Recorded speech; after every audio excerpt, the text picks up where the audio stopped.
meeting out to all the district clerks in all the school districts across Long Island, whether you're a member of Nassau-Suffolk School Board Association or not. This recording of this webinar will be sent out to all the district clerks in a couple of days after this meeting, so that our school board governance teams have a copy of the webinar in case they were not able to join us live, but wanted to see it, or in case you have nothing else to do and you want to watch this webinar again. We will be making a hard stop at 7:30 because we are very conscientious of people's time, and we appreciate the time and energy that everybody's taking out of their personal lives this evening to do this. So we will be stopping promptly at 7:30. And the purpose of this webinar this evening is to give you information so that you can make informed decisions as governance teams and have facts in front of you regarding regionalization. We are going to be allowing the State Education Department to do a brief presentation, but allowing plenty of time for some questions to address some concerns and questions that we have been receiving from our membership, so you can hear the answers directly from the officials that are heading up this effort at the State Education Department. And as my good friend, Mr. Jay Warona at the New York State School Board Association said last week at the convention in New York City, when he sat down with the commissioner and Dr. Jeffrey Madison on this subject, we're a big family. Education system in New York is a large system, but we're a big family, and it's a small world because we all know each other. And sometimes you get the family together to have those conversations. Sometimes the conversations are difficult, but sometimes they need to be honest. Sometimes we could agree, sometimes we could disagree, but we're going to enable us to be able to agree to disagree, but we want to make sure that you get information so that you have an informed opinion. We're not going to be weighing in one way or the other. We're just providing a forum to address some of the questions and concerns that we have heard from our membership over the last couple of weeks regarding regionalization, and give the State Education Department the opportunity to present and answer those questions. So the way the format's going to go tonight, Dr. Jeffrey Madison and David Frank will be doing a brief presentation first. I will be addressing some of the questions that have been submitted to me by our members on a variety of topical areas. And then after we ask those questions, that will be your opportunity in the Q&A dialogue box to present your questions if they have not already been addressed through the presentation or the Q&A that we go over. Again, we'll be doing a hard stop at 7:30. This meeting will be recorded and then sent out to district clerks for future reference. And we'll also be sending out a post webinar survey. We invite you to take the time out. It's a very quick 5-question survey to give us some feedback, and we appreciate you doing that.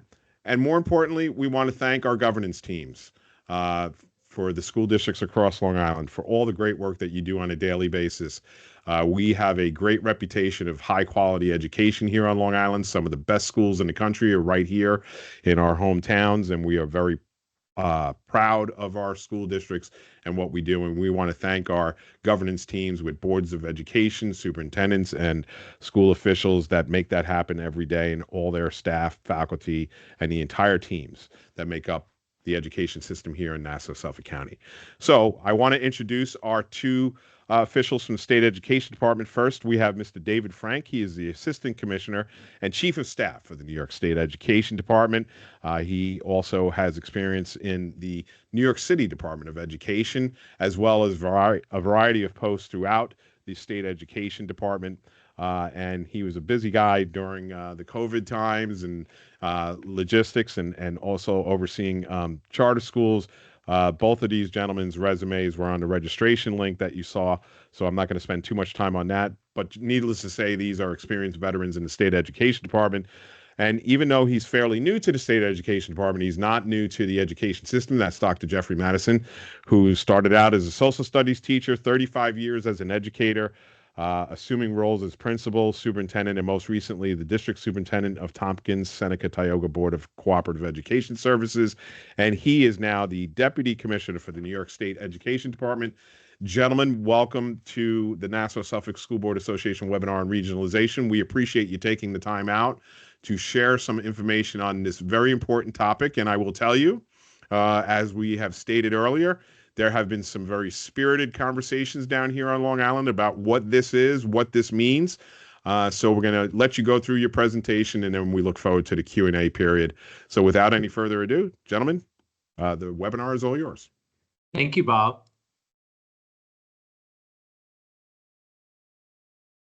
Well, good evening, everyone. Thank you for this opportunity to present to you.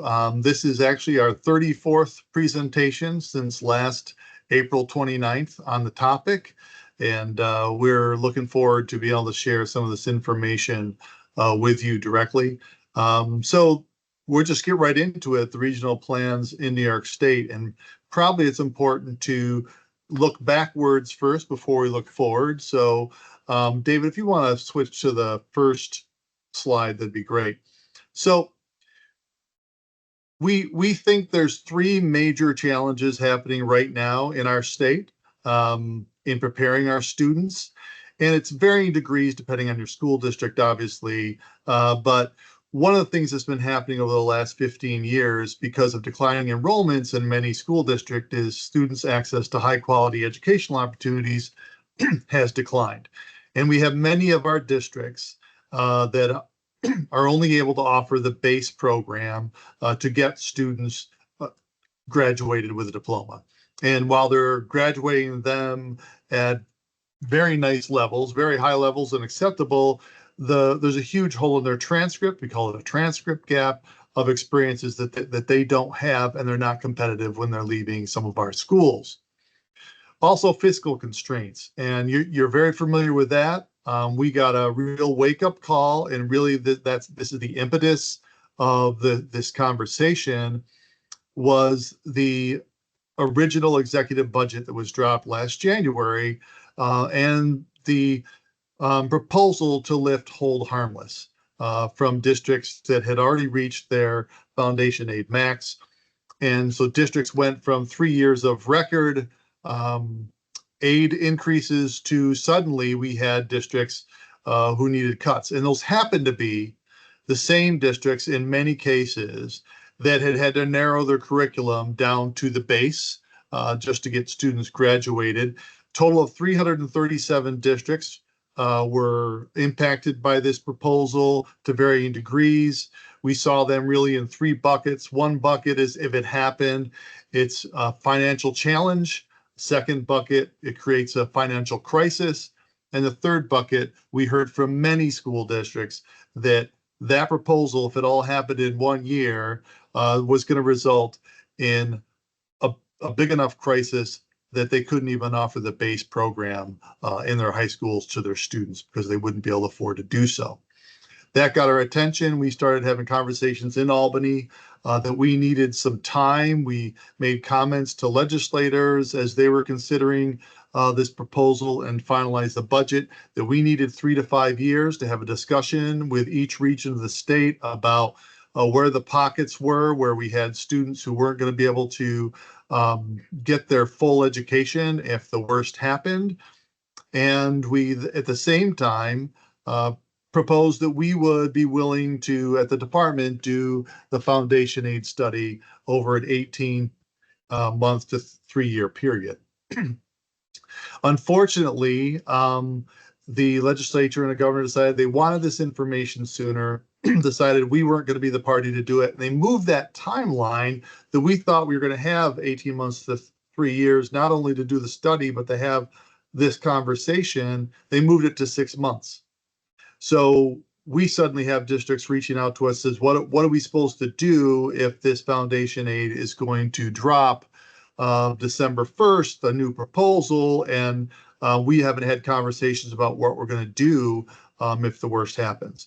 So we moved very quickly to try to put this process in place in response to that ramping up of the schedule, and put together a process which took a little while to put together, not just the process, but a strength and needs tool.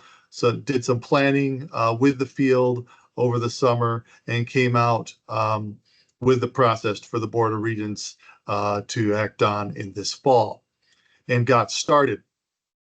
The third major piece was the Grad Measures Initiative that the Blue Ribbon Commission has proposed 12 movements in high school graduation rates. The department has then translated those into 4 transformations, and next week there'll be a proposal for what the timeline would be. So we have these 3 things working at the same time. We've already seen in many of our districts a severe narrowing of curriculum, and it's not everywhere, obviously. Some severe fiscal constraints and the concern of what may be ahead of us and needing to be prepared to respond if the worst happens financially. And we want to do this work to be able to do these transformations and ensure all the students across the state have access to just the latest and greatest from the Grad Measures Initiative. So David, could you move to the next slide, please? So here are our guiding principles. And this has been since day one. Regionalization is not reorganization. The department does not have an interest in merging school districts or forcing school districts to share or regionalizing school districts. It is a regionalization initiative to work together to make sure students in the entire region all have access to high quality programs. Reorganization is an option for districts. We have an Ed Management Services Department at State Ed that if 2 school districts or more decide that they would like to go through that statutory process, they may. We don't have statutory authority to do that through this regulation to merge districts or to create a regionalization district. We've heard some scuttlebutt about this is trying to replace school district with one big regional school district. That is not statutory allowable for us to do. We don't have that authority, nor does this regulation allow that to happen.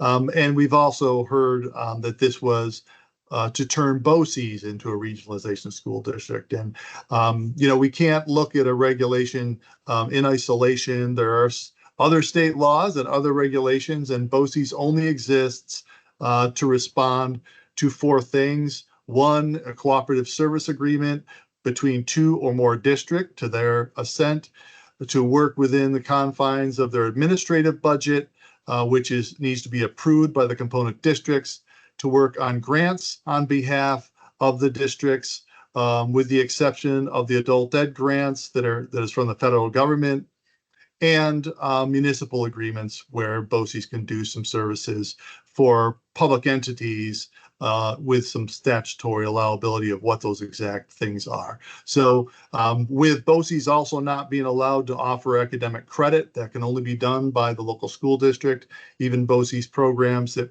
provide educational services, the credit is actually offered by the local district. And the commissioner's not interested in merging districts or creating one regional district. The commissioner and the department are interested in making sure students have access to high quality programs, and certainly for those districts that are being threatened with not being able to offer the base program, we want to ensure that the students all over the state have access. And this may not be an issue that affects you directly, but we have to create a process to look at this for the entire state. We feel the time to act is now because we're concerned about what's coming at us in this next legislative session. We're quite certain it'll be pretty much dominated by conversations about funding of our schools. So we continue to have this conversation while that goes on, and our advocates can continue to have a conversation with both the governor and the legislature about what that is going to look like. And then by April 1st, we'll have a hint from what the local districts are telling us we need to help solve their problems so that we can do some preliminary advocacy post-budget while the legislature is still in session this year. So the timeline that we have lines up nicely. So strength and needs tools completed by our districts, convenings begin, and a preliminary progress report is reported to the commissioner from the district superintendent, CEO of BOCES, so that we can say, okay, we have 3 months to have this initial conversation. Then those final plans come into us in the fall so we can create an advocacy agenda for the spring 26 session. So we think collaboration is the way of the 21st century, that people don't do things alone.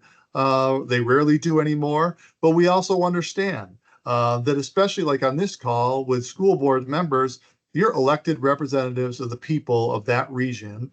to oversee the education of the children within your purview and within your boundaries. And this effort is not intended to take any of that authority away. It's not intended to make anybody share their resources or to have to take students that they're not responsible for. It truly is intended to try to look at the problem and to have every district look at their own school district, what strengths it has, and for some, what gaps they have for students, and have a regional conversation if there's anything we can do about that. I'll pass it on to you, David. Great, thank you very much, Jeff. And as Jeff spoke about before, districts across New York are certainly facing significant headwinds, and that is also the case on Long Island. Some of the statistics that really jumped out at us is if the governor's proposal to reduce safe harmless was enacted, districts across Long Island would have been, in some cases, severely affected. For example, 12.5% of districts in Nassau County would have lost funding if those proposals went into effect, and eye-watering 60% of districts in Suffolk County would have been impacted.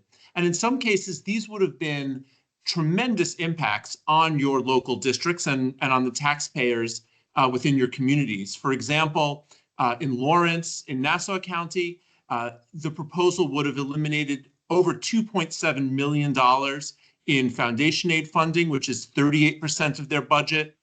Oyster Bay, East Norwich would have lost approximately a little more than $500,000, 28% of their budget. Cold Spring Harbor would have lost, again, about a little more than $500,000, 28% of their budget. And districts like Three Villages, they would have lost around $8 million, which is about 27% of their budget. And districts like Port Jefferson would have lost about 41% of their budget, or $1.28 million. So these potential cuts would have been severe and certainly would have had impact on the educational opportunities of students. New York State as a whole is also facing significant demographic constraints. For example, over the last decade, Suffolk County lost a little more than 20,000 students. Nassau County lost about 2% of their population, certainly not as much, but still they didn't grow. And at the same time, even though our districts are losing students, the needs of students are increasing. For example, in Nassau County over the last decade, there's been a 14% increase in students with disabilities, and also an increase in Suffolk County, not quite as much. And we know that groups like the Nassau-Suffolk School Board Association has been advocating for districts, certainly in the face of the potential reduction in safe harmless.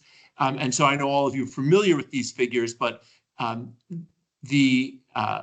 as less money would potentially be coming in, the needs of your students would be greater. That being said, though, there's also, as Bob mentioned before, there are incredible opportunities and strengths and highlights on Long Island. There are world-class enrichment programs for your students, incredible professional learning opportunities for your educators, and we believe that districts on Long Island not only are shining examples for us here in New York State, but across the United States and across.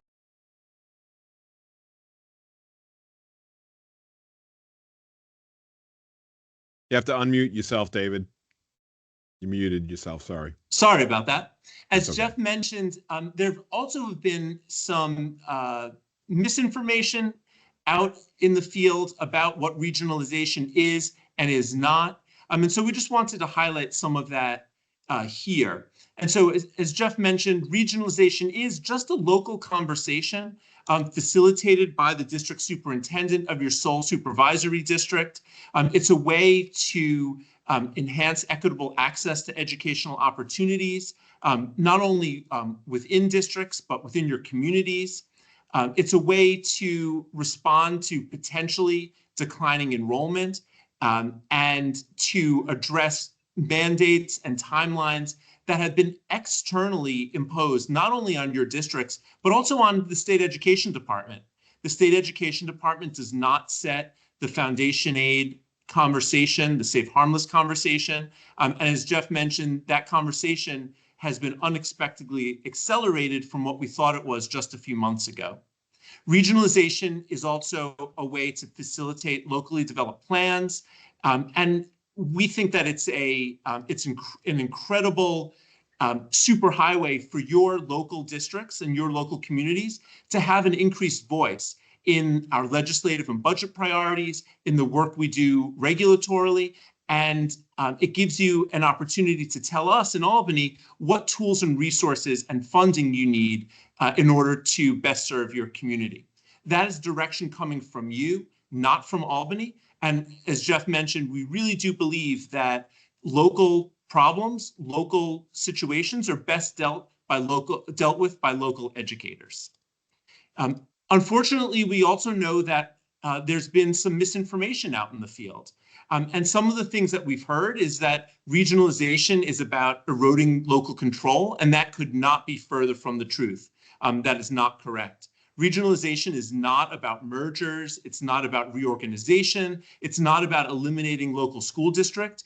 That is all about, that's all things that are controlled locally. Regionalization, it's not a way to force districts into taking actions or to put anything in the regionalization plan.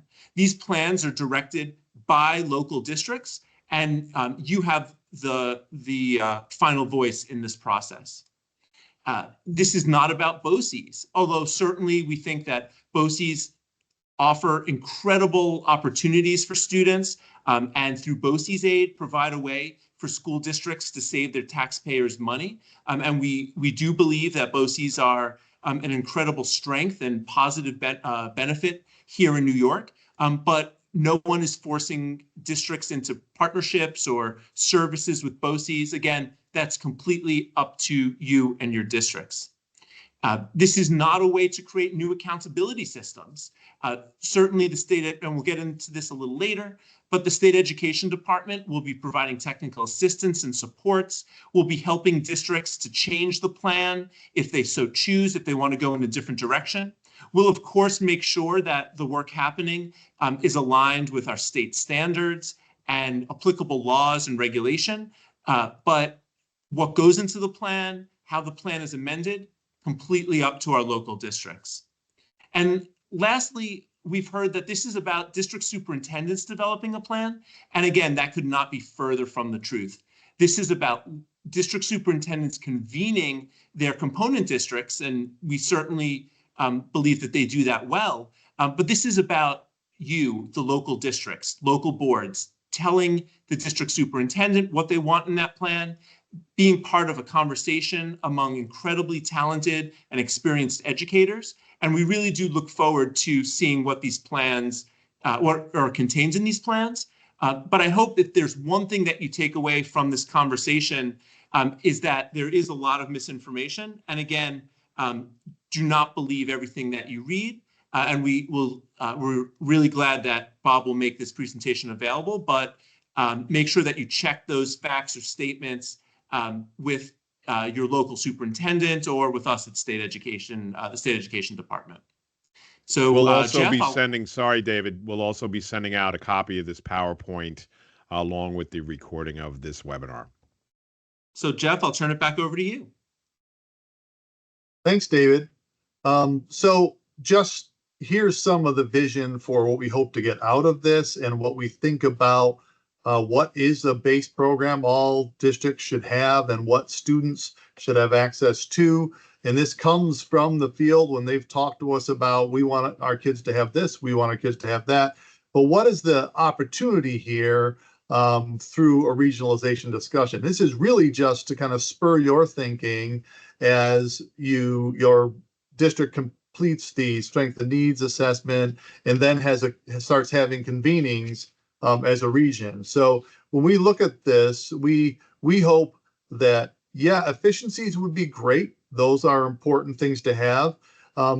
Also, more important is what's happening with our students. And we have districts who will spend a lot of money on students to make sure that they have everything they need. And that's beyond what the state aid piece is. And, you know, we're grateful for every local school district that invests in their children. I know I'm a product of a New York State public school, and the community got together and invested in me. And then I got an investment in a public college, and eventually have made my way in an education career where I'm in a spot like this to be able to talk to you tonight. But we believe that all students should have access to advanced coursework, that if it takes some shared staff to get the job done, hopefully they can. And we know there's issues there's only certain kind of staff that are aidable with BOCES aid, and maybe that's something that districts want to think about as they have their conversations about what things are aidable and what things aren't. And maybe there's some recommendations you have for us about advocacy regarding what things are aidable that you could do that if you were able to get an incentive. Extracurricular activities, we want students to have enrichment beyond the regular school day. It advances their education, and it's certainly something that can take them over their summers so the learning continues. A range of subject areas, especially those that can result in being able to follow their own personal interests. And we're hoping that the grad measures work, where we open up to more evidence for student learning and try to advocate for more applied learning for students, that we'll see more students go in a direction of their interest and talents beyond our base program. And also including regional industry partners in the conversation. What things could they help out with? Are there experiences that students could have that could plug a hole in a student's education? And we also know nowadays, post-COVID and even before post-COVID, shared student support services are a real opportunity. And there's a lot of BOCES programs that do this for school districts. Some school districts do this for themselves. Some counties are supporting students through shared student support services. But we want schools to have access, because we know in this day and age, we have the ability to monitor our students ready to learn. Engagement is really important. We only have so many hours of the day with students, and we want to make sure that we have student support services on top of our academic and applied learning experiences for students. And we encourage people to have conversations about this. And this is the opportunity, the regionalization discussions, where we're coming up for air, stopping, having the conversation before we know what the situation is with the money, so we're prepared to respond no matter what the lay of the land is.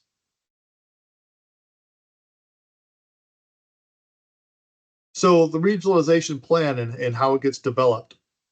So each component district in the supervisory district would work with the district superintendent to create a regionalization plan to improve student opportunities. So basically, since the district superintendent is an employee of the state education department shared with their local BOCES, they are an employee that reports direct to the commissioner of education. The commissioner has determined this is the person to lead the discussion, facilitate it, and report back, not to make the plan and impose a plan. So it starts with the strength and needs tool.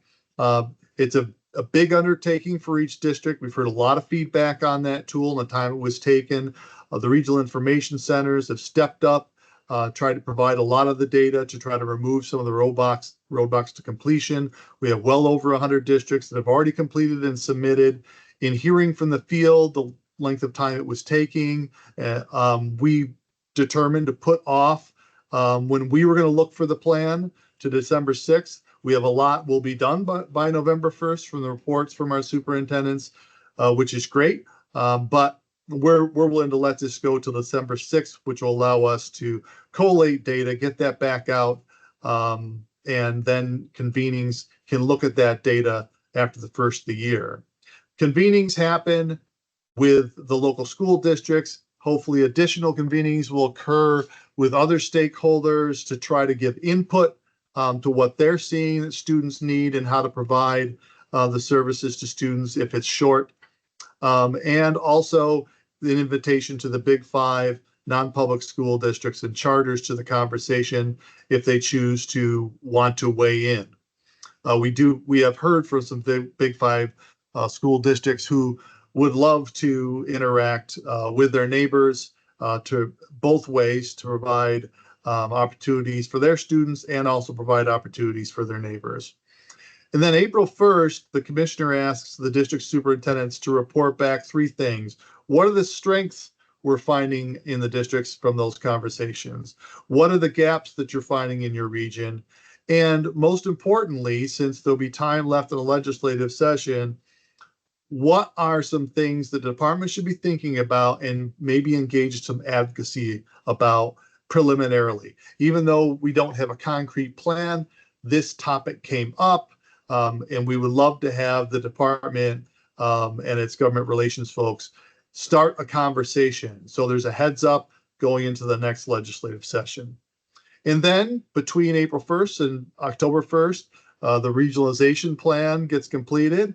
And upon completion of the regionalization plan, school districts follow the activities they've agreed to or consented to for the local context in a final plan.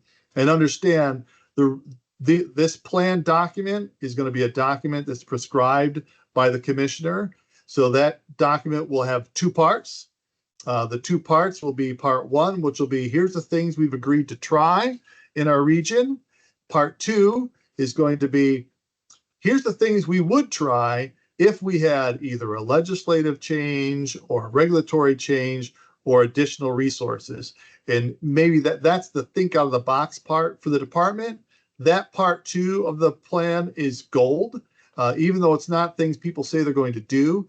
It's those new innovative ideas that we're looking for so that we can use that information to do a legislative agenda, which gets completed before the first week of December every year for the Board of Regents. So if we get this information October 1st, that part two gets collated. We find those themes that are in common and we put an agenda together. Some of that agenda may be for us to do at the department. There might be a regulation that's in the way of districts being able to do some things together to support kids. And we're going to want to have a discussion about that. And then the following year is the first year of implementation. We're asking districts if there's things that they've agreed to do to start them in 26, 27. But part of this prescribed document, the plan that's put together by the commissioner, will be sign-offs for districts. We're not going to expect people to agree to do something that they didn't have a discussion about themselves or propose. So there will be an opportunity to say, we're not going to be part of that particular share. It may be that you're not going to be part of any of those activities in part one, but you have ideas for part two. That would be great. Either way is fine with us. We're really looking for the innovative ideas and for students to get more opportunities as a result.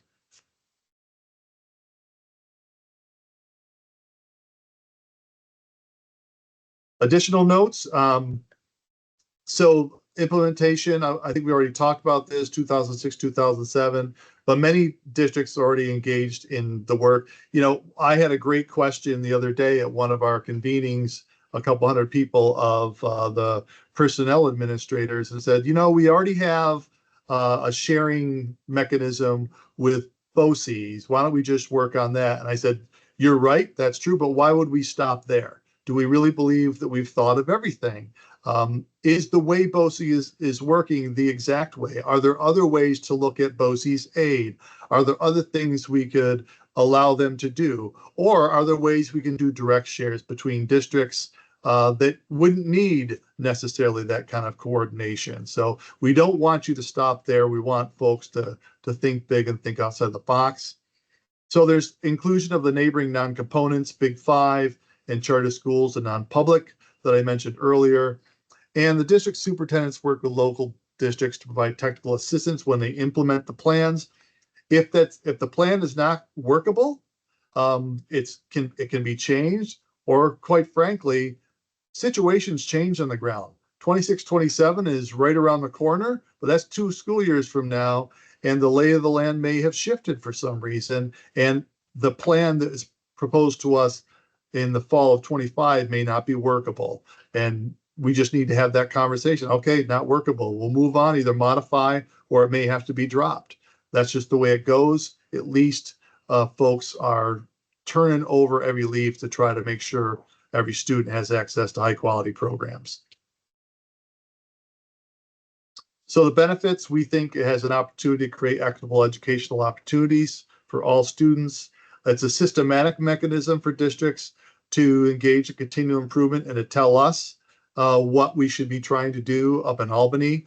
We could have, there was a regionalization proposal a couple of years ago that never got life. And it didn't become part of the agenda. That was before my time, and I don't think David was necessarily a part of that. And some of that was to have more of a deeper look about the master plan of school consolidation, not something we're interested in. I was a superintendent of a merged district. It's challenging to pull that off and to have that go well for the adults. That's how I got my first job. It was 2 years in of a merged district that had presented some challenges, and that's how I ended up with a superintendency and was able to try to get it on track. And that district is doing fine. The students are doing well, but that kind of disruption, you have to count the cost for those kind of things. And I don't think we'd want to try to do that for the whole state all at once. And finally, it develops a process for addressing ongoing education and fiscal challenges. We get that question: how come you created a plan to do once every 10 years? And we looked at 5, and that would feel like as soon as you got done, you were doing it again. 7 still felt too short and a very odd number to do things. And would it be enough time if people really went deep with a idea for a shared service? Is that enough time, which would be 5 years of implementation to really, I think that would be just showing the difference that they wanted to. And so we landed on the 10. So this would be a replicated process every 10 years. We've heard from many superintendents and people in the field, we should have done this conversation 10 years ago. And we've also heard from many of these districts that are in the most trouble is they're grateful that we're having the conversation because it's a difficult one to have by yourself. So that's why we put this together. That's why we made it every 10-year process, so we don't ever fall behind again like this. We know demographics will change over the next 10 years. We know finances will change over the next 10 years, and that'll be a good time to revisit the process. And I think that's our presentation. That's it. So Bob, we'll turn it back over to you for some questions. Yeah, so I appreciate the brevity of the presentation so we could really get into some of the questions. You did cover a lot of topical areas, but I think some are worth repeating or rephrasing from the question. And let's just start off with, you gave an explanation at the convention, and you touched on it again here tonight about the process of using the emergency rule that you guys utilized to get this process underway, as opposed to the methodology that you use regarding the Blue Ribbon Commission graduation standards, which we know was a process over several years, engaging various stakeholders from across the state, from every stakeholder group, including community and youth voice and school board members, superintendents. So can you just once again highlight why the decision was made to go that route as opposed to going, I know a lot had to do with the legislative pressures regarding the governor telegraphing with the budget proposal she sent out last year what she may be proposing this year. But again, just from your perspective, take us through that. Right. I appreciate the opportunity.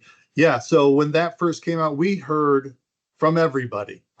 It was a pretty intense moment that first week. And in the commissioner's testimony, we said to the legislature, we needed a longer runway to have some discussions before hold harmless was changed or the formula was changed. And at the same time, we started having discussions with districts. We need to talk about how we're going to plug these holes. And so we felt, we proposed a 3 to 5 year plan to begin to have these discussions. And at the same time, the commissioner gave testimony and talked to legislators that we could do the study of foundation aid. We have the technical know-how here, and we could work with a consultant that would take about 18 months to 3 years to really fully develop the new foundation aid formula. And so these are perfect parallel. We'll be having our discussion on what happens if the money starts to dry up. And suddenly out the final budget came, and it was going to be a 6 months turnaround with the Rockefeller Institute. Good people there, smart people there. I think they've done their level best in the time given to them to include people in their discussion. So we suddenly have a situation here where they're going to be dealing additionally with this formula this legislative session. And there were statements made in public space that one of the desires was to tie foundation aid to enrollment. And if you just do that direct for enrollment, it gives it extra weight to enrollment, because you can't just tie the foundation aid formula to enrollment and just straight update the enrollment number, because it's not, you even saw it in your own data that David showed you earlier. It's not how many kids, it's who are the kids, who are the students you have, and what are their needs. And many of you could make the case that many of the students you have are much more expensive to educate. They're not just a number, they're an actual individual with actual needs. We have English language learners, we have students with disabilities, we have students who are economically disadvantaged, and we need to prepare to educate them. And those have to be equitable factors inside the formula beyond enrollment. So we said we moved up our timetable because it was taken out of our hands to do the longer timetable. And we were concerned we would miss this entire legislative session if we waited for the entire process to unfold. And it wasn't till the February Board of Regents meeting that there was a final okay. Strength and needs assessment would come back to us April or May, and we wouldn't have convenings till over the summer, and we wouldn't have this preliminary data to do some advocacy in the spring. So that's the reason the timetable was moved up. Our preference is to take longer with this. So we tried to create the most inclusive process we could in a short period of time so that we can create a legislative agenda for the 2026 legislative session. Since we know between now and April 1st, foundation aid is going to suck all the air out of the room. We think that's probably what the agenda is going to be. And meanwhile, we can have these discussions and begin to think broadly and innovatively on how to make sure we take care of these students that may not get the same opportunities. So I would just add, Bob, that that doesn't mean that public comments aren't an incredibly important part of this process. We're receiving lots of public comments now, and we have to respond to those public comments to consider them. We are as they come in, and we have to report that back to the Board of Regents, not only as we're going along, but when these regulations come up for potential final adoption, the concerns that people have will be shared with the board. Okay. And, speaking of the concerns, you kind of touched on it, but talk to us about some of the changes that were done in the regulations regarding the role of the district superintendent. There was some concerns and some healthy skepticism with some of the language changes in the regulations with the role of the BOCES district superintendent and what that means as far as maintaining the autonomy of local control and local governance as a locally elected board. So just address that a little bit further, because there are some concerns, and our association is always concerned about local control and any erosion of it. This is why we have locally elected boards accountable to their communities, fiduciaries for their taxpayers. So talk to us about the language change and some of the concerns that have been raised concerning that language, if you could. So the district superintendent already in statute is reporting directly to the commissioner, and the district superintendent, who's the original legislation created the district superintendent of supervisory districts. And way back in 1910, they had this role. And one of the things was to make sure all the students throughout their region, and they had these smaller rural school districts all over the state, maybe town size, were getting an equitable education. In 1948, they created these intermediate units, the BOCES, and the district superintendent was appointed the CEO of those BOCES by the legislation. So that's their role. Okay, so they're partially reporting directly to the commissioner, partially they report to the board of their BOCES. For the purposes of this particular effort, the commissioner is asking the district superintendent to do 4 things. One, work with us on the strength and needs assessment to get it out, the information collated, and then report that back to the region about here's what we see in our region. 2, as they get that completed, hold convenings to talk about what this means and collect the information from those convenings. 3, report to the commissioner April 1st.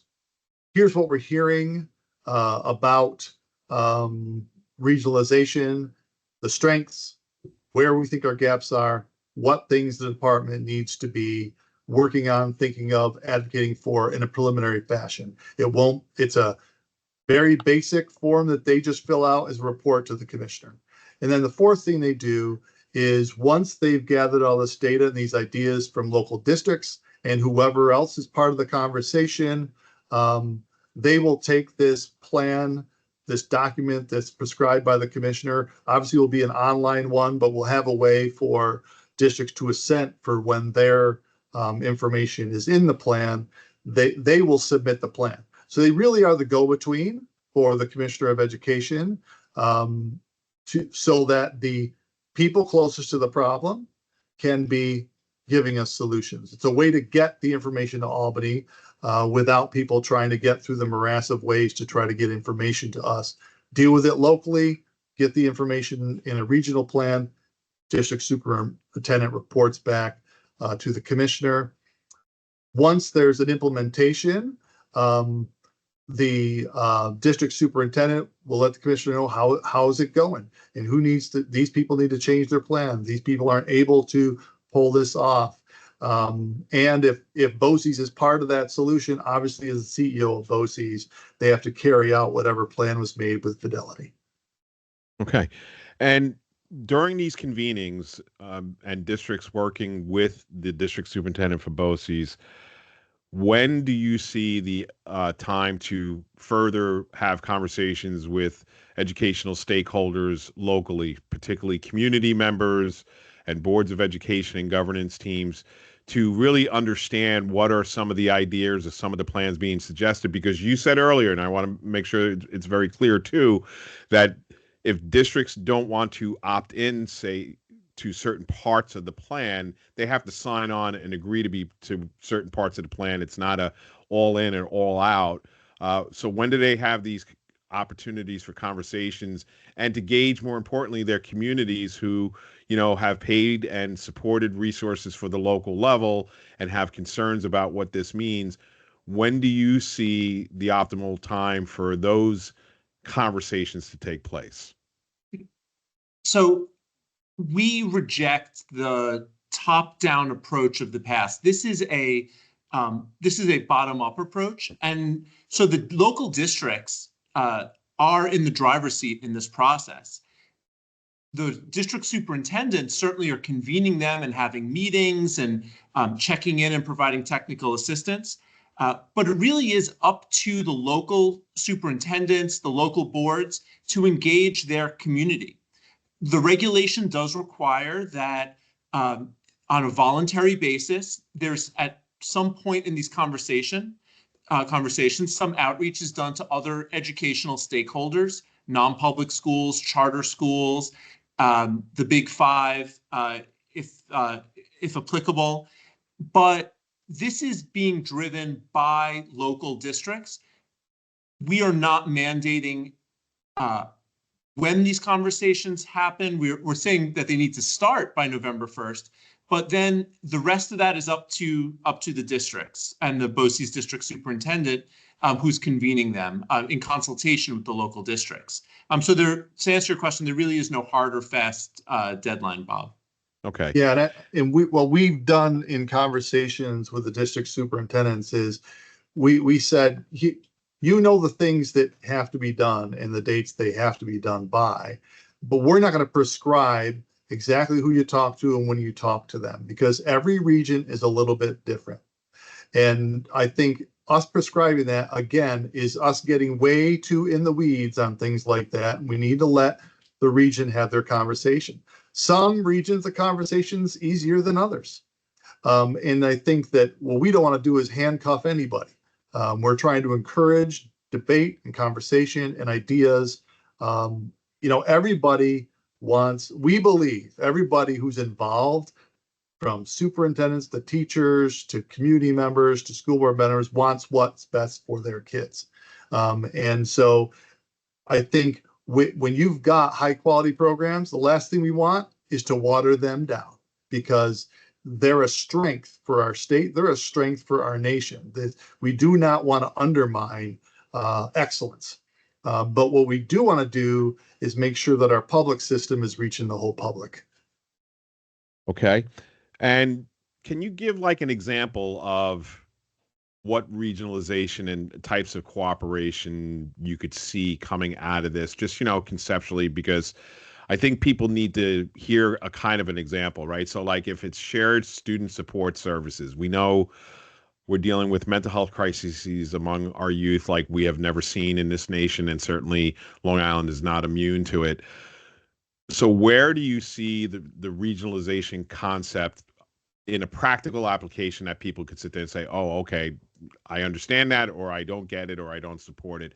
From your perspective for this region, Nassau and Suffolk County, because we understand transcript gaps, and there are some, not to the extreme here on Long Island as we see in northern parts of the state, but what are some of the examples or an example that you could give that will help paint the picture here? So I would say we usually don't make this a suggestion of one, because then people we got to do that one and we got to try to do that, because we have people who want to make sure that they're in alignment with our thinking. So we're trying not to do that, but I will give you an example, and I'll be very general about it. Suppose you're a district with a premier program and you're the only one in the region that offers it. And your community's made an investment in it, and it's an awesome thing to happen. Everybody knows about it. It's a great thing, but nobody knows how.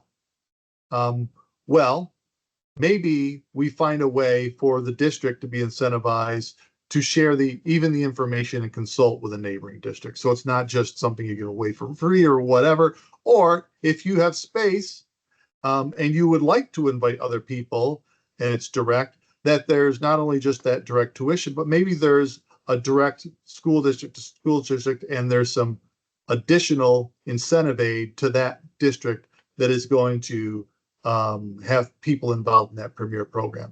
Those are ideas. They're not things anybody has to do, and we don't want someone to ask for a mandate to make people do those things.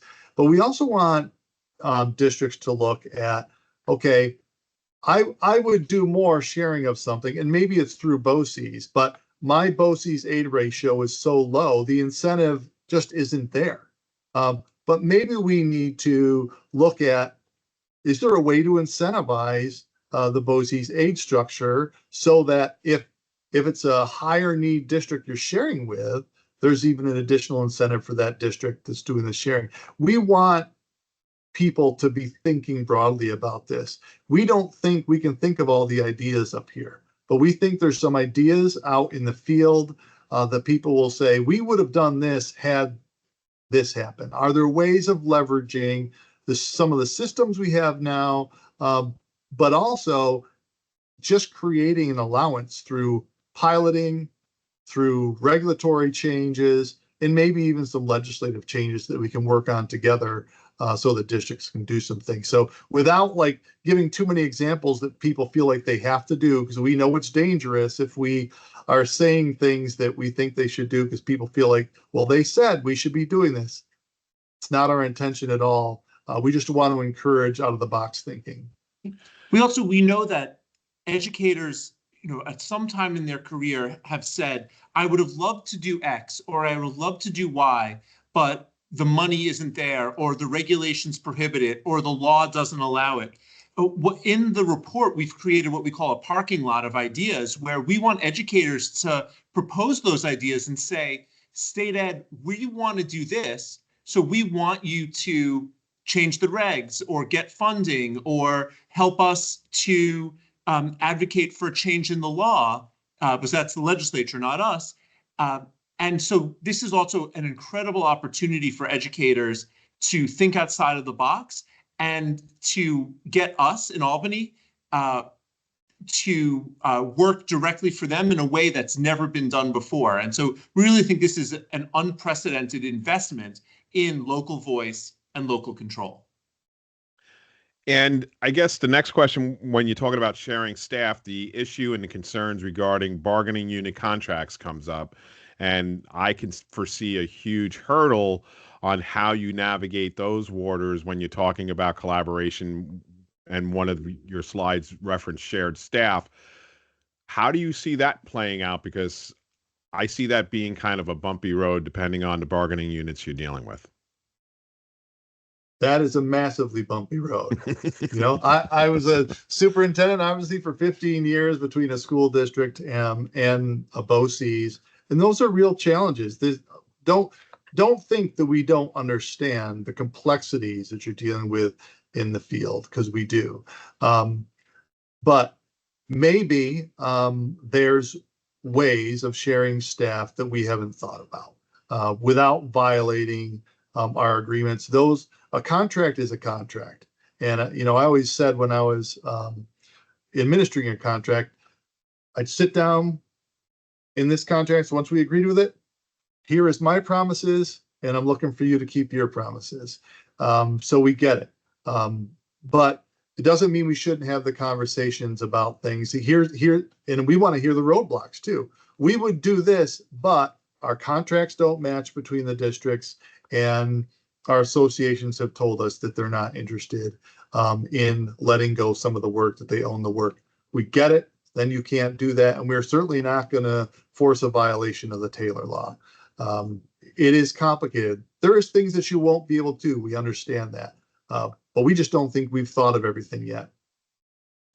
And there are some concerns that by creating these plans and coming up with ideas for shared collaboration and ultimately cost savings, are we creating a roadmap for the governor and the legislature to say, hey, that's a great idea. This is why we're going to cut your aid now, because you've kind of given us the roadmap on to justifying our budget proposal. There is a concern out there that we are letting the legislature and the governor off the hook from their legal responsibility of fully funding foundation aid, which was manipulated last year, and some districts did not get what they were entitled to because of the changes in the formula. And, we could have a whole different webinar about that. But there's concerns by doing this convening and these plans that you're almost giving a roadmap to why they shouldn't fund education the way the courts have dictated to them to do it. I guess I think of it another way, that it's the roadmap for us to enlighten them of legislation they need to do so that districts can do some of these things and more of these opportunities can get to students. And that in some extent, we know that it's about the distribution, right? And when they try to do a simplistic way of solving that distribution, someone always loses. And we have got to be the ones to put together the data to say, we have got additional things we would like to do with kids because we're not able to reach everyone. Here's how we could reach everyone, but we need this legislative change and we need this resource. Yeah, because as a region, right, we have 17% of the students statewide. We typically get 12% of the aid. Our support for public education through property taxes averages about 70%, where the rest of the state is 50%. So as a region, you hear a lot of times Long Island wants to get its fair share because we send more to Albany than we get back. So there's concerns that, are we now going to be taking individual districts that have resources, taking those resources away from them to the districts that do not? the Robin Hood approach, right? Robbing Peter to pay Paul to carry out these initiatives.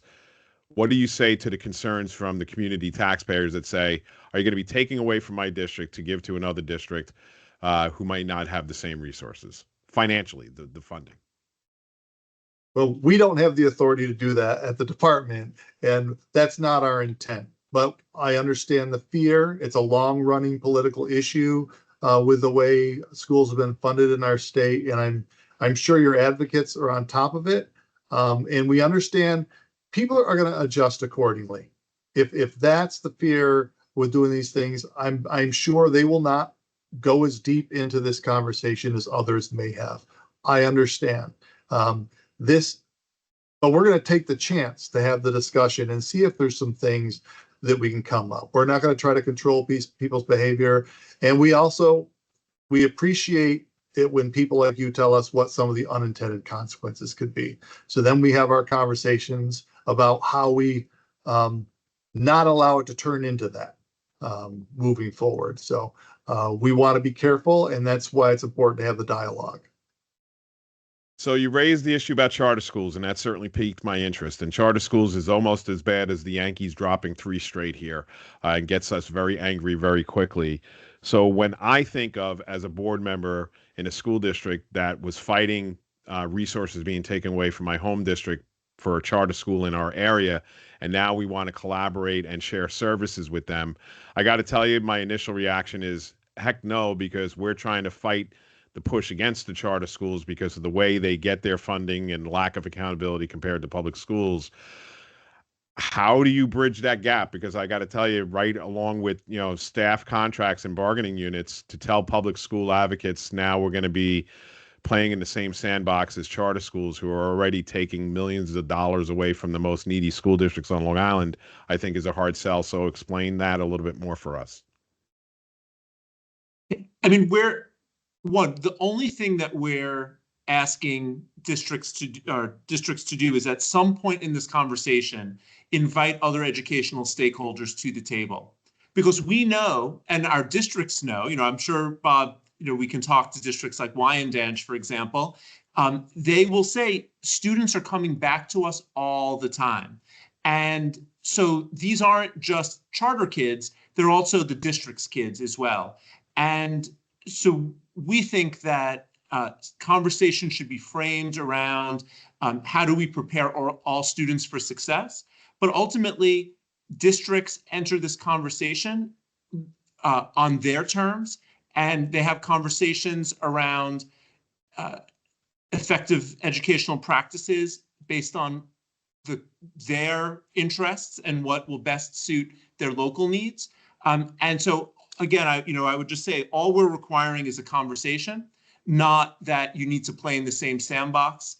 But we do think, and just talk to your districts, whether it's Hempstead or Wyandanch or Roosevelt, the number of students who come back and forth. And I think just ignoring the charter schools and not engaging in that conversation might not be the best approach. But ultimately, districts need to decide that. Okay. And special education, we don't see where this has been touched on about this, but of course, special education, when we talk that we may have less kids, but we have higher needs with our students, and special education certainly has driven a lot of those higher needs for a lot of our school districts. With all the mandates that are already upon us with IDEA, plus the additional mandates above IDEA that the state puts upon us, is the state education department willing to take a serious, deep, hard look at all the mandates that are already out there to provide mandate relief as part of regionalization to drive down some of the cost drivers that drive it up? Where do you see the special ed section of this? Because special ed is a huge concern and a huge thing that school districts always pay attention to in an increasing number of students. And here's the beauty of regionalization. If that is important to your districts, put it in the plan. Tell us what the fixes should be. Be a thought partner, not only with the BOCES, but with us at State Ed. And let's work together on solving an issue that districts across Nassau and Suffolk are facing. Here's an opportunity for them to have a direct line to us at SED to tell us what's broken and give us ideas on how to fix it.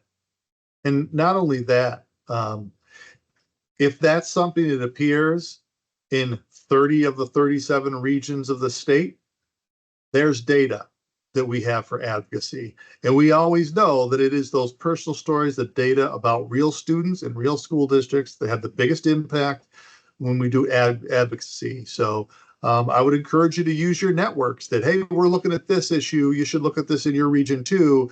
And, you know, those themes that are in common are things that help us present as issues when we're doing advocacy work for what we need to do for our districts in the state.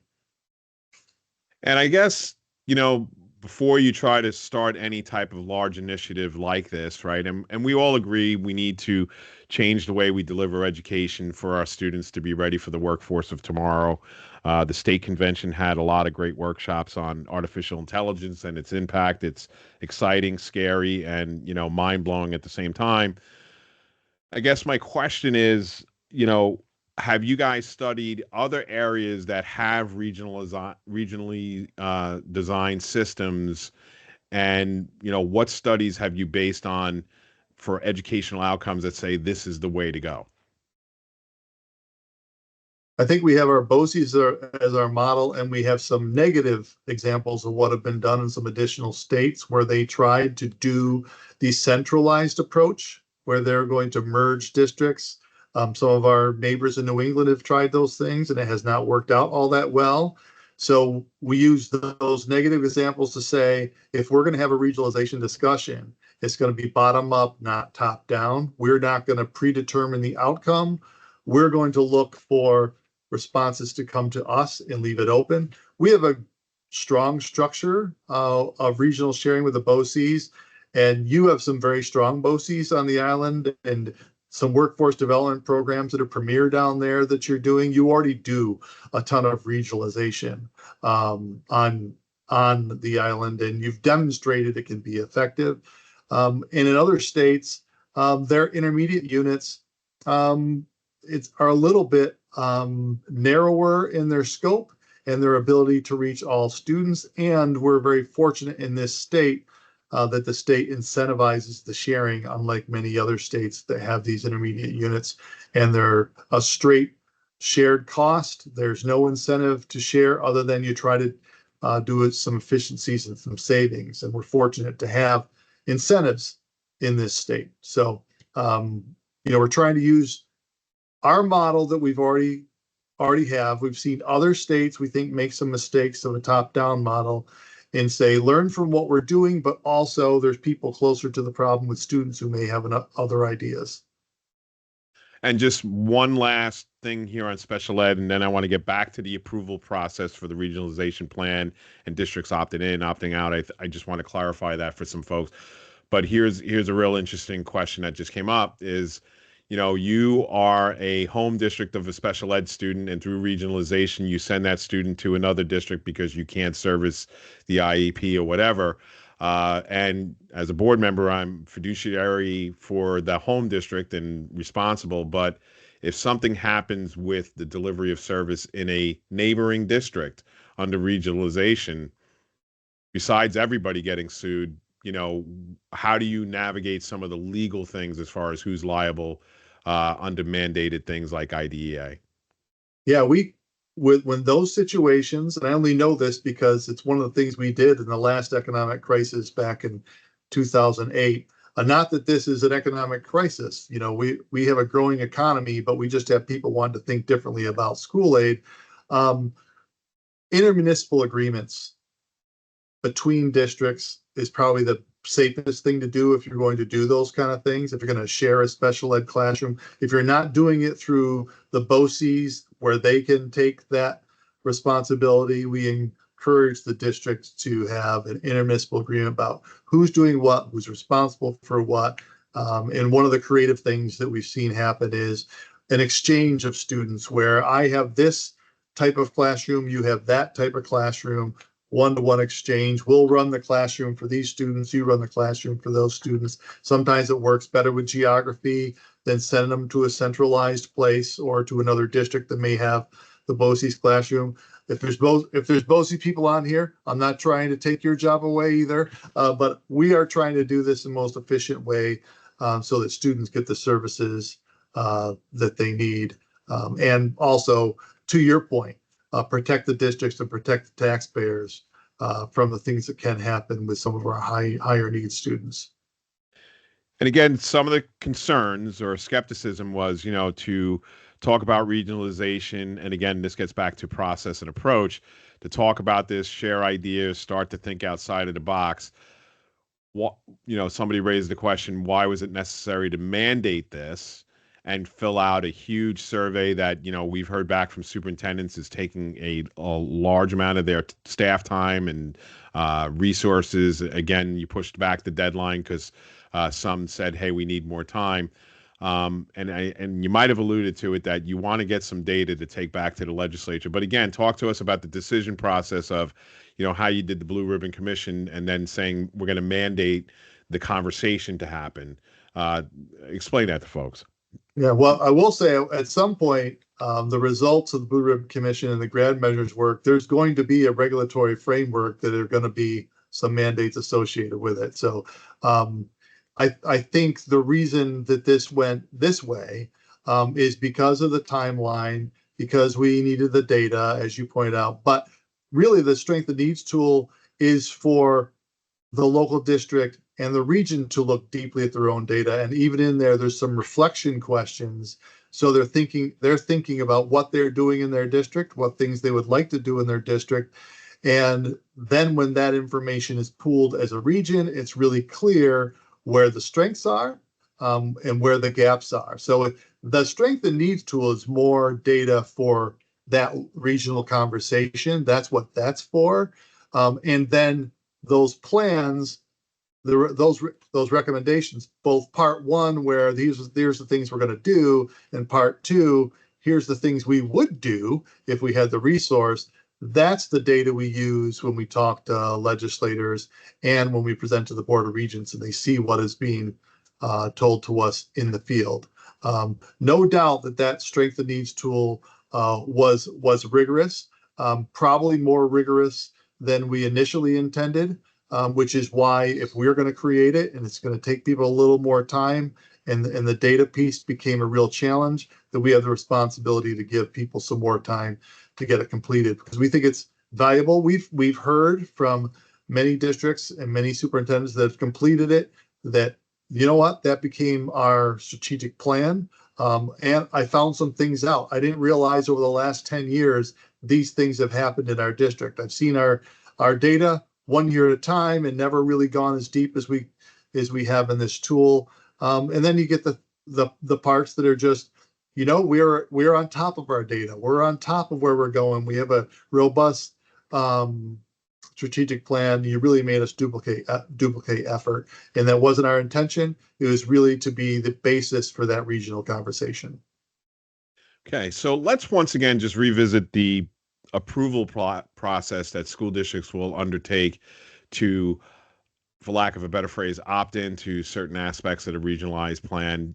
Again, just clarify for folks, if I, as school district A, I'm good, I really, I'm happy with what I'm doing. I don't really have maybe the capacity to participate or anything else like that.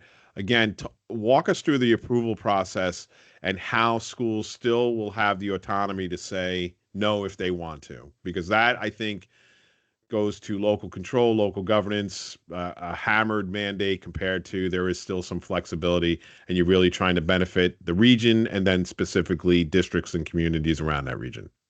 Right. So we're going to speed ahead.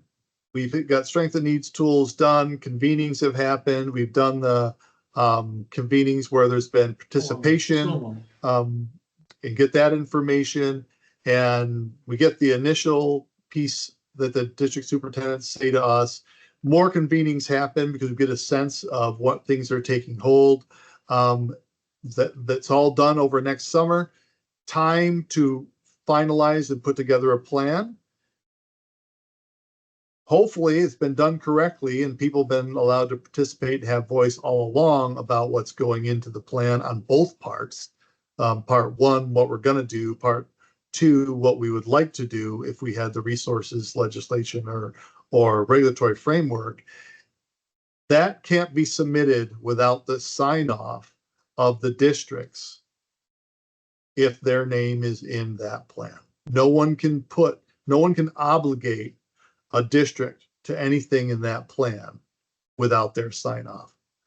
And then that gets submitted by the district superintendent. So there's no matter what, no matter how in depth you were involved in the convenings and in that original part, there will be an opportunity to say, we're not signing off on that. So noted, gets sent up without the sign off from that district, who's not going to participate in either the things that they're committing to or ideas for that we could consider moving forward. Again, our idea is not to force people to do things. Our idea is to have people to go deep, think outside the box. If some great novel things happen, great. If a new legislative or regulatory agenda comes out of it, also great. Awesome data for us to have. And you never know what we can accomplish as a state when we get that information and get the education groups all rowing in the same direction.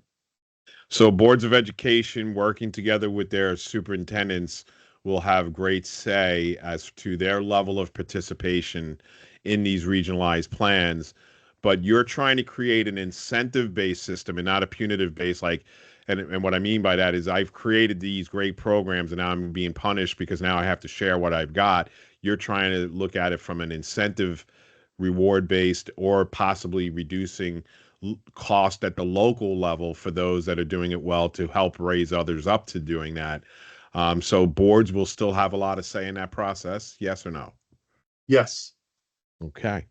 I know we're getting down to the last 13 minutes here, hard stop at 7:30. Um, a question,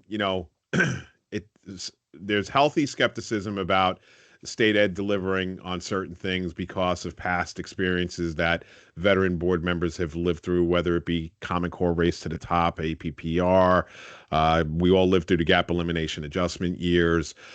So, there's healthy skepticism, right? And there's healthy, like, well, how is state ed going to follow through on this when, sometimes it takes a long time to get approvals for capital projects back or test results back. So talk to us about the level of effort and support that you all are getting on the state ed side to make sure this follows through in a timely manner so that we don't sit here, a year from now saying, well, that was an exercise in futility. I'm not trying to minimize it, but I hope you understand the appreciation for the skepticism.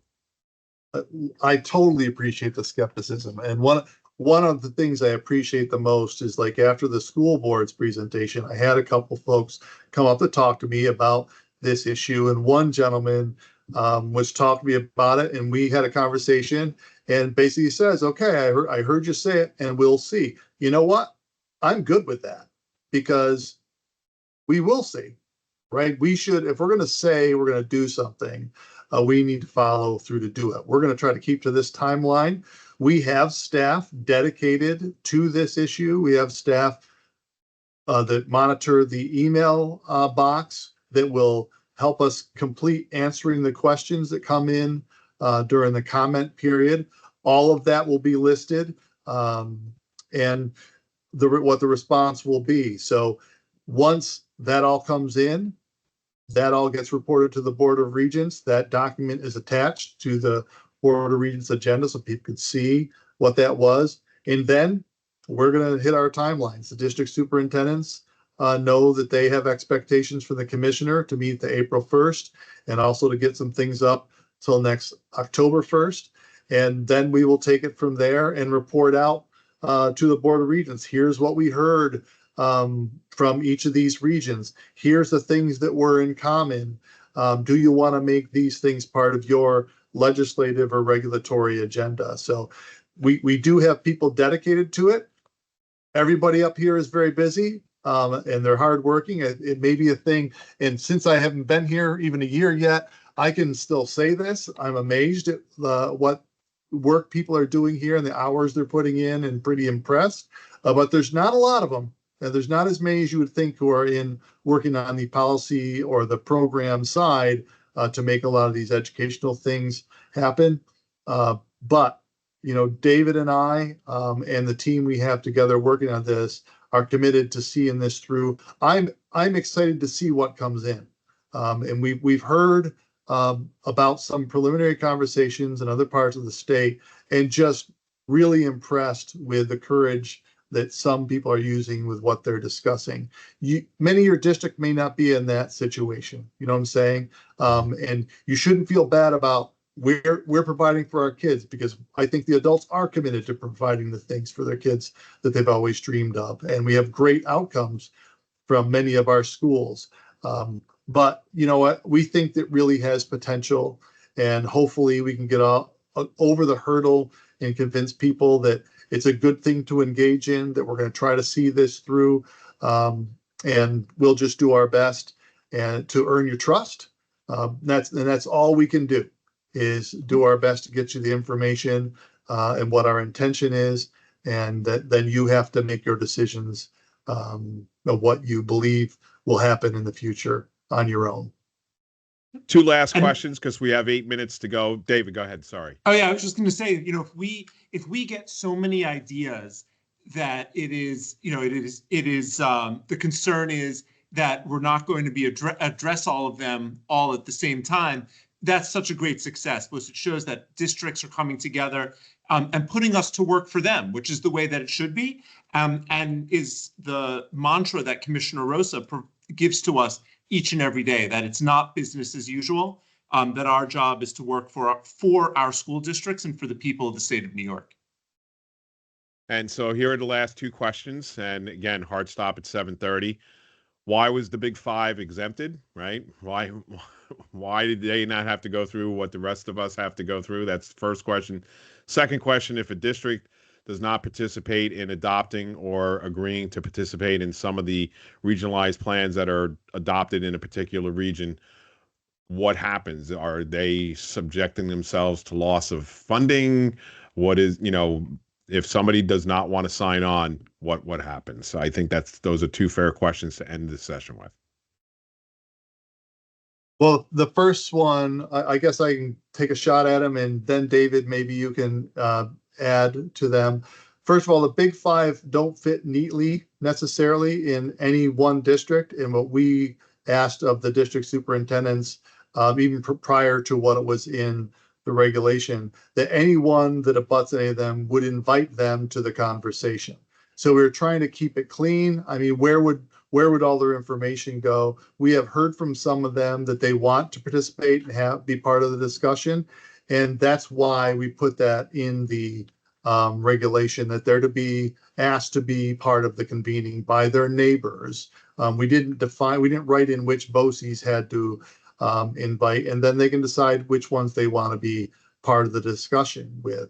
The second part would be there are no sanctions. There's no consequences. You can see, I think the closest thing to a consequence is that if someone can't follow through with their plan, that it may involve them revising their plan. And maybe the revision is we're taking that part out of the plan, right? I mean, this is not intended to be something that's punitive in nature. This is intended to be a shot for people closest to the problem to dig in and then tell us what we can do to meet the needs of all the students. It's a big state. It's a diverse state. Quite frankly, some region of the state may need this conversation more than others, but we've got to be equitable in our approach as well. So this is our attempt at doing that. It may not be perfect. We're hoping we get good outcomes, but it was worth a try because we're very concerned with what is happening in some of our districts with the narrowing of the curriculum and the concern about what's going to happen with the aidability of school districts. Yeah. And I would just add, the Big Five are invited to the conversation, and if school districts feel that it's important to have them at the table, they certainly can do so. But remember, what is going into the plan is from the districts. If the districts don't want to use that opportunity, that's on them. But we hope that they will use the opportunity. I've never heard a district complain, oh, we have too much voice in Albany. We have too good of a, we have too efficient of a pipeline to give the state information on what we need locally. And that's what this is all about. If there's any cost, that's information that's being put into the plan by the local districts, by their boards. All we're saying in this is a conversation, and we're seeking to give local communities, local districts more voice in the process. Okay. We'll end on an advocacy perspective. The state is looking to change the amount of funding that basically shirk their responsibility for the constitutional obligation of foundation aid funding. Again, you don't control the funding side. This is the governor and the legislature. The state has billions in reserves. The New York State economy is not in peril. Their, sales tax receipts. Did we read those comptroller reports?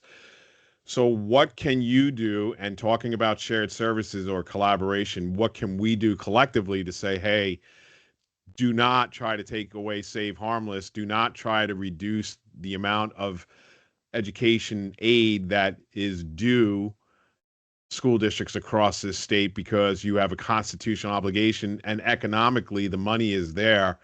What could you do to help us make sure that the message for advocacy for the funding should be there from your perspective? Yeah, I would say there's going to be a lot of conversation after December 1st.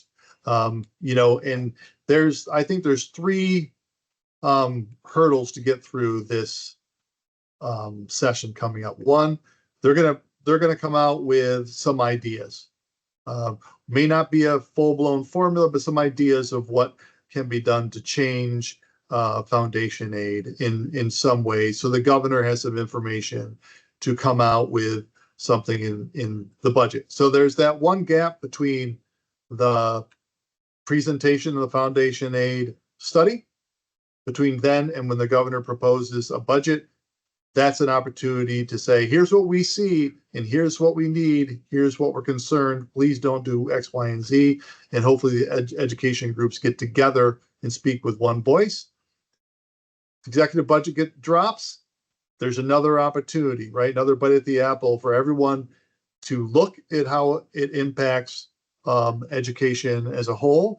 And hopefully education groups speak with one voice to their legislators so the final budget agreement is more palatable. And certainly we can provide technical assistance and get the information that people have, because we have the state aid office.